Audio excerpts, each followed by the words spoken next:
नमस्कार, मैं हूं शिखा शुक्ला और आप देख रहे हैं रियल न्यूज। आइए रुख करते हैं आज की ताजा तरीन बड़ी खबरों की।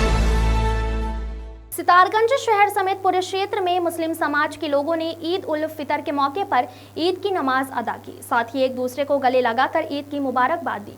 बता दें कि इस्लामिक कैलेंडर के रमजान महीने के आखिरी दिन चांद का दीदार किया जाता है और अगले दिन यानी इस्लामिक कैलेंडर के 10वें महीने यानी शव्वाल की पहली तारीख को ईद की नमाज ईदगाह में अदा की जाती। वहीं सितारगंज क्षेत्र के तमाम मुस्लिम इलाकों में ईद उल फितर की नमाज अदा की गई। साथ ही मुस्लिम समाज के लोगों ने ईद की नमाज के बाद देश में अमन चैन की दुआ मांगी, साथ ही एक दूसरे को गले लगाकर ईद उल फितर की मुबारकबाद दी।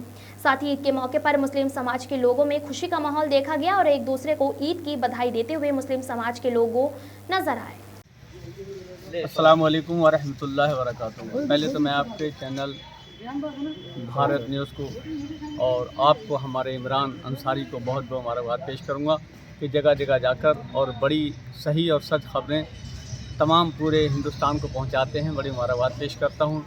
और आज ईद उल फितर का दिन था कि जैसा कि तमाम मसाजिद में ऐलान हो चुके थे और ये भी ऐलान था कि अब की सड़कों पर नमाज नहीं अदा की जाएगी, मगर हिंदुस्तान के मुसलमानों ने ये बता दिया इंशाअल्लाह ताला कि वाकई हम हिंदुस्तान में रहने वाले हैं, तो हिंदुस्तान के बाशिंदे हैं और हम अपने इस घर को कभी पामाल नहीं होने देंगे, कभी बर्बाद नहीं होने देंगे।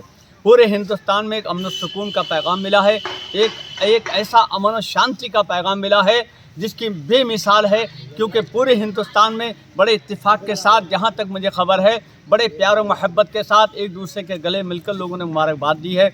और इसके साथ साथ हमारे प्रशासन, सितारगंज क्षेत्र, हमारे एसडीएम साहब, तहसीलदार साहब और हमारे कोतवाल साहब और तमाम उसके बटालियन ने बहुत बड़ा यहाँ सितारगंज क्षेत्र में इंतज़ाम किया और तमाम मसाजिद पे उन्होंने मतलब लोगों को भेज के अपनी बटालियन को और बहुत बड़ी हिफाजत की है और बहुत बेहतर इंतज़ाम किया है। मैं सितारगंज प्रशासन का भी बहुत बड़ा शुक्रिया अदा करता हूं और उनको ईद की मुबारकबाद पेश करता हूं। और मैं तमाम हिंदुस्तान के जितने भी मुसलमान हैं उनसे ये अपील करता हूं कि जैसे आपने अब तक पूरे रमज़ान में सब्र के पैकर बनकर आपने सब्र का इम्तिहान दिया है, ऐसे ही आप इम्तिहान देते रहेंगे और अल्लाह पर साबिर रहेंगे। इन्नल्लाह मअस साबिरीन, अल्लाह सब्र करने वालों के साथ है। ये हिंदुस्तान हमारा है और हमसे हिंदू और मुसलमान हैं। हम अपने वतन अजीज़ को किसी हाल में बर्बाद नहीं होने देंगे। कुछ लोग हैं जो हमारे भारत हिंदुस्तान को बर्बाद करना चाहते हैं,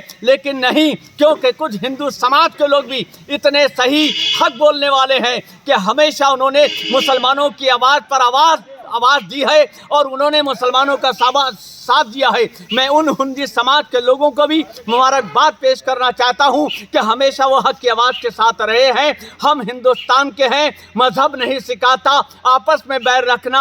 हम हिंदी हैं, हिंदी वतन है, ये हिंदुस्तान हमारा। इंशाअल्लाह ताला हम कल भी हिंदुस्तान को अपना वतन समझते थे, आज भी समझते हैं और हम मरने के बाद भी इसी मिट्टी में दफनाए जाएंगे। और वो गर्भात इस्लाम में मना है, आतंकवाद इस्लाम में मना है। हमारे कब्रिस्तान में भी आतंकवादी को जगह देने की हमारे नबी ने मना फरमाया है। इसलिए इस्लाम अमन सुकून का नाम है, इस्लाम अमन शांति का नाम है। और मुसलमानों से अपील करूंगा कि झगड़ा इस्लाम में नहीं है, फसाद इस्लाम में नहीं है और लड़ाइयाँ इस्लाम में नहीं है। इस्लाम अमन सुकून का पैगाम देता है। मैं तमाम लोगों को ईद की मुबारकबाद पेश करता हूँ। अस्सलाम वालेकुम व रहमतुल्लाहि व बरकातुहू। सभी भाई लोगों को, सभी उत्तराखंड की जनता को, देश की जनता को ईद की बहुत मुबारकबाद।